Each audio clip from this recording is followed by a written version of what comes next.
When people are trying to create stories, speaking stories, stories they're going to tell on stage, stories they're going to tell in front of an audience, they want to study up on stories, and they start reading up all these things they can on stories. And they read up all this stuff about character development. They just drink it all in. There's so much stuff out there, they just try to drink it all in. Character development. Okay, drink that down. Here we got the plot and the character and the development and how it happens, the protagonist, the antagonist. Okay, drink that down. Read a couple more books on it. Just drink that down. And everyone spends so much time drinking all this information in when they really should be sipping. Just a little. All it takes to create a story. Sip. Focus on the situation. Find the illustration. Make the point. S for situation. I for illustration. P for point. S-I-P. Sip. We need to sip stories. Begins with a situation. What's going on? That's all people need to know. What's going on? Once you establish what's going on, then everything comes right out of that. Here's what's happening. Okay, here are some of the problems you're going to have. Here's what's going to happen in the future. The situation determines everything. Get that situation down and everything flows from it. Here's a situation. Oh, okay, here's what's going to happen. Now your situation should have some sort of conflict, some sort of a problem. Remember, if there's no problem or no conflict, you don't have a story. So there should always be a conflict in that situation. Once you have the situation down, then it comes to illustration. I's illustration. And the thing about illustration is a lot of people, a lot of speakers seem to think that they're the illustrator. It's their job to just color in everything for the audience. And the thing about that is you can give detail after detail. It was a white man with blonde hair and blue eyes, and he was 6 feet tall, and he drove a Corvette with a slight tint on the back bumper, and all this kind of stuff. And the thing is, well, that's great for a novel. It's not good for a speaking story. For a speaking story, all you need to do is simply describe the things the audience needs to know. For instance, if the audience needs to know if it's essential to the story that it's a tall man, say, it's a tall man. And let the audience fill in all the details. So the big secret of illustration is the audience illustrates. He was a tall man. Okay. Now the audience fills in. This one thinks he's a tall man with brown hair. This thinks he's a tall red-headed man. This one thinks he's a tall black-haired man. Each one in the person in the audience is creating their own illustration in their mind. They're writing all these things down in their mind. But all the speaker said is the person was tall. The audience fills in the details. And then finally, the point. If you don't tell a point, you're really no point in telling the story. If there's no point to your story, don't even bother. Don't even bother saying a thing. There has to be a point. Because the old formula is, make a point, tell a story. Make another point, tell another story. So if your stories have no point, you're kind of in trouble from the very beginning. Unfortunately, a lot of people forget about this important thing, a point. They start telling all these stories, going on and on about this, this, and that, and you finally say, what's the point here? And no clue. No idea. No idea what the point is. They're just telling a story. Don't do that as a speaker. If you're telling a speaking story, make sure there is some point the audience is supposed to get. And the cool thing about it is that one story can have many different points. It just depends on what you emphasize. So if you're telling a story through, you want to get the one point across, fine. Make sure the details in your story emphasize that point. Same story, you want to get the different point across, with all the story going through, make sure the details emphasize that different point. So today, We're going to be talking about how to sip our stories. And every story begins with the situation. What's going on? The thing to remember about the situation is that something has to actually be happening. If there isn't something going on, some problem to be fixed up, some issue to be dealt with, then you really don't have a story.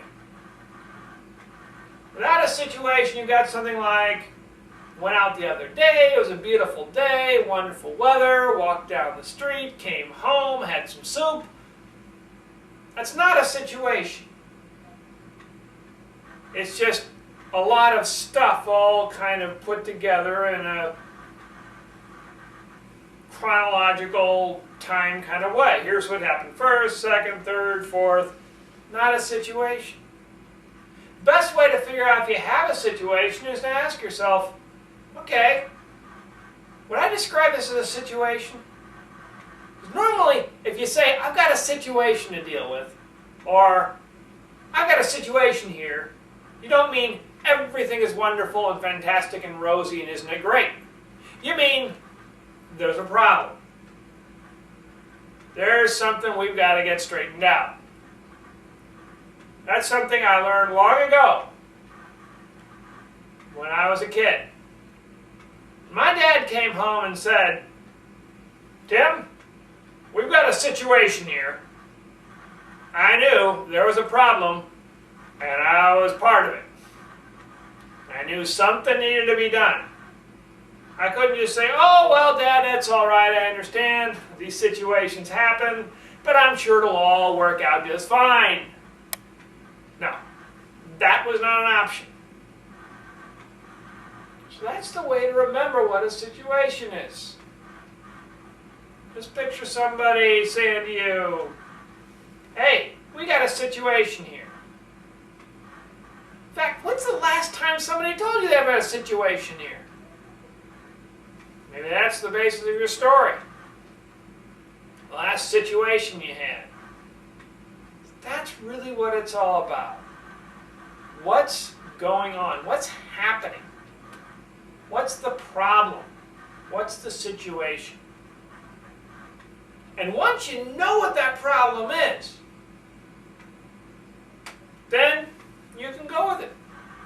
You can go with the problem and spin it out and make it interesting and blow it up and just keep on going with it. That's fine. Once you get that situation down, then you're on your way. Now, in figuring out what situation you ought to talk about, it's important to also keep in thinking about, keep in contact with, keep aware of, not only what's up here, but what's out there as well. Remember your audience. Your audience that paid 10, 20, 15 bucks to come in the door, or just came in free, but they're giving of their time, which is definitely worth something. What is your audience going to find an interesting situation? What are the situations your audience has been in? Well, that depends upon what your audience is. If your audience is a bunch of lawyers, the situation might be somebody comes in, they go all the way through, and they can't pay their legal fees. That's a situation a lawyer might have to deal with. What do you do? How do you handle that situation? A doctor. You're a doctor, somebody sues you. There's a situation. How do you handle that? In general, the best situations are going to be the best pain points in your audience. Think of your audience, who you're in front of, and think of what are painful things that might have happened to them, and make that your situation. Now, it's important you understand a little bit about them, and you have to understand the situation yourself. If you know nothing about medical practice and you're going to try to pretend that you're getting sued by somebody as a doctor, not going to work out. Your situation has to be real, it has to be genuine, it has to be something you feel as well as the audience. telling a story and trying to get a story across to your audience, just ask yourself, what's the situation here? I is for illustration. Illustration is all about painting that picture for your audience. But the most important thing to remember about illustration is that when you're doing illustration, you want to remember that your audience actually does most of the painting themselves. The speaker does a few brushstrokes, gives kind of an indication of where they're going, but the audience fills it in. This is important because the speaker starts trying to fill in all the details of the illustration, then they're going to think it fits. For instance, they say that he was a tall man, and then the speaker says he was 5'9". Some people aren't going to think that's very tall. But if the speaker just says he was a tall man, and lets it go at that, then the audience can paint exactly what sort of tall man they want. If they got a tall blue-eyed blonde, that's what that person sees. If they've got a tall 5'9" redhead, that's what that person sees. Man, tall, all you need to know. So in doing the illustration of the story, get the story across the audience, it's tempting to throw in a lot of stuff. He was green, red, orange, purple, brown, 60, 70, 50, 40, 30, 20, 25, 95, fill in the blank.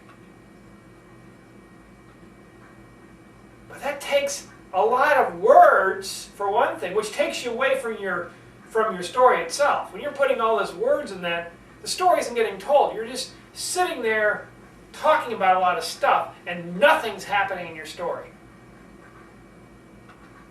So that's one problem. The other problem is that the audience, some of them will buy into the way you describe them, and some of them just won't. So already you got people saying, that doesn't sound too tall to me. And then I did the story, this is what I would do. So there's a problem there too. The way to make illustration work best is to only tell the details necessary for the story. If you don't need to know that they're baking chocolate chip cookies, don't mention it. There's really no reason to talk about it. You don't need to understand that they're sitting on a black leather sofa. Let that part out of it. The audience will fill things in. He sat down in a chair. What type of chair? Whatever type you want. Lean back on the sofa. What type of sofa? Hey, that's up to you. All you need to know is there was a sofa there and he was leaning, and that's it. She got very upset. Okay. What did she do? That's important. And that's another example of illustration. You say she got very upset. Now that's a detail you're going to need to understand. Because how she got upset, where she got upset, is probably has a lot to do with your story. And then you have to illustrate somebody getting upset. That doesn't really work. So there's some things you can add to your story that actually don't work. One thing is trying to describe emotions. Don't describe emotions, show emotions. So instead of saying she got very upset, say something like, she said, I'm furious with you. You don't need to add that she got upset. You see it. You see it, you understand it. So the thing to remember about illustration is, don't over-illustrate. So let the audience figure out what things are going on, and make sure that you show, not tell, when it comes to emotions. So make sure you draw those emotions out real. Do it in dialogue. Do it back and forth. Get the audience to see what's going on. That's the important part. What sort of chocolate chip cookies do you have, what color sofa is, doesn't really matter. But how how they got upset, how your characters interact, what sort of feelings they have. That's the heart of your story. And that's what illustration is all about. The last and most important thing about stories is make a point. There should always be a point to your story. If you tell a story and you're not sure what the point is, get another story. As the old saying goes, for speakers, make a point, tell a story. Make another point, tell a different story. And in order to do that, you have to make sure you have a point in the first place. If somebody asks you, what's the point of your story? And you find yourself saying something like, this story is about a man who comes from another place outside of town, and he's about 35, and he is... and you go on and on like that, you don't have a point to your story. If it takes you 5 or 10 minutes to get to the point of your story, if you have to tell a story to get to the point of your story, you don't have a point to your story.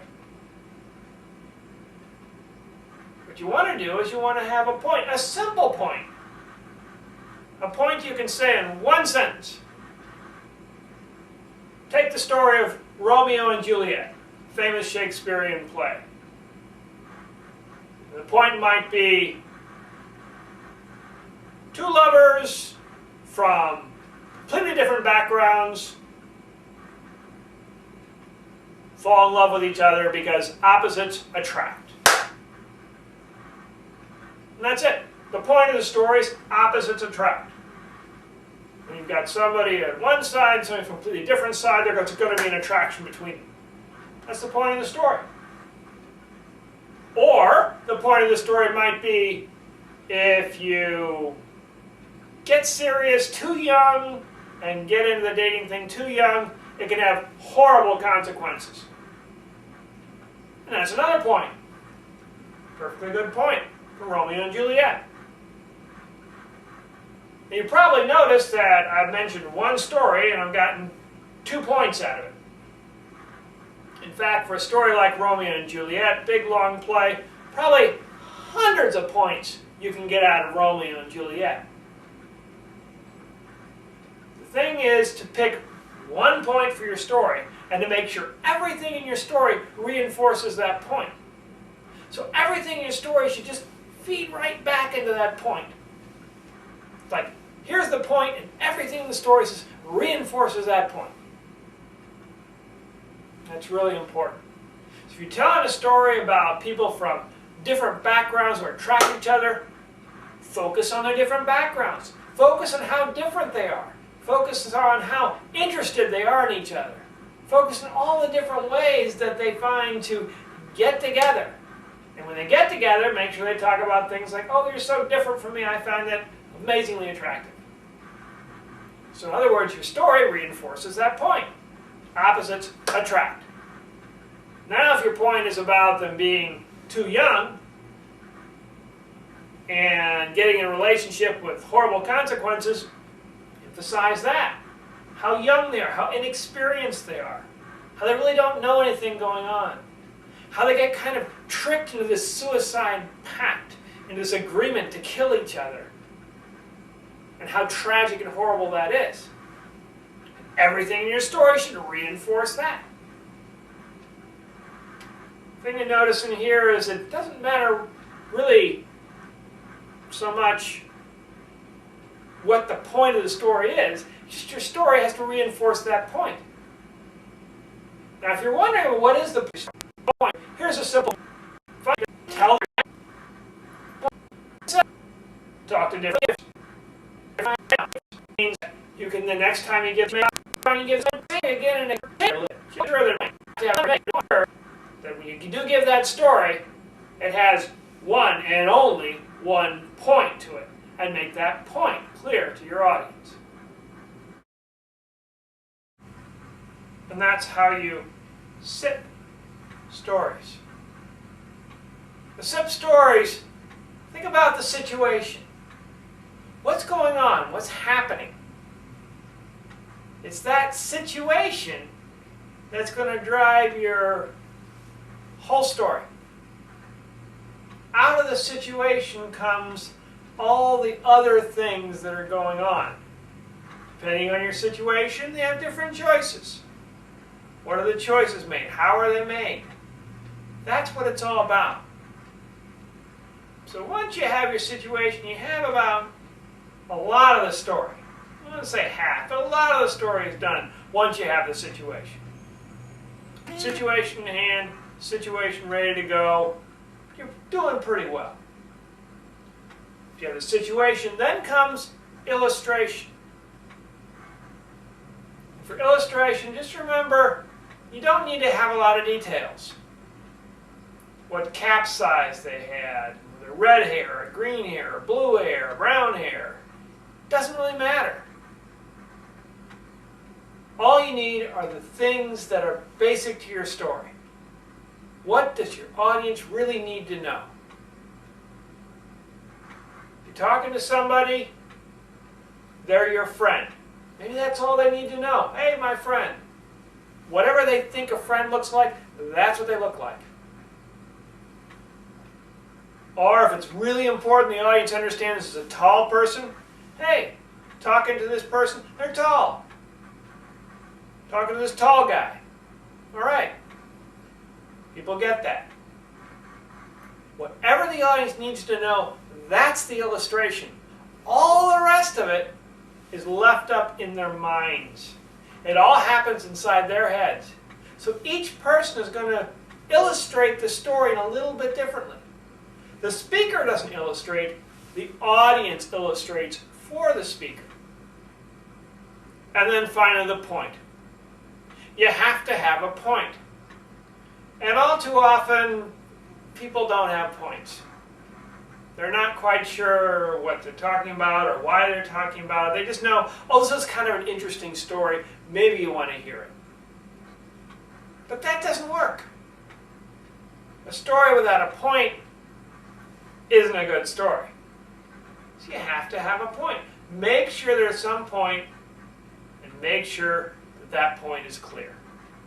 Everybody understands why that point happened, and most importantly, how that point happened. So people get it. And the wonderful thing about it is you don't have to have tons of different stories for each point. In fact, if you've got one really good story, you could have lots of points. One story, lots of points. All you have to do is make sure that that story and that point fit. They work together. That's very important. So once you have the point, make sure the point fits with the story.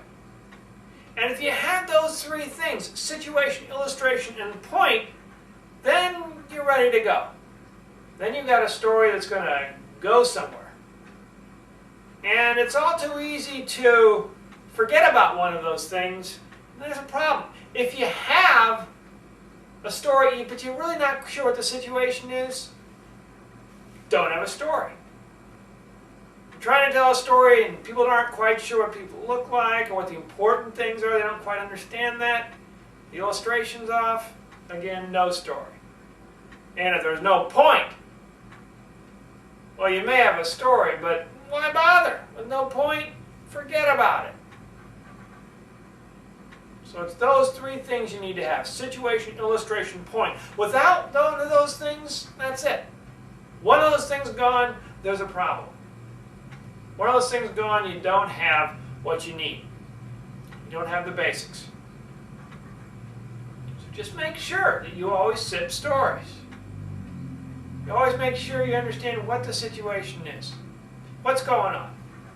You have an illustration so people can get a picture in their head of all the things that are happening. And you have a point.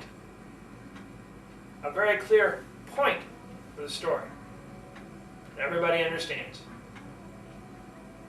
With these three things, situation, illustration, and point, go out there and start creating your own wonderful, interesting stories.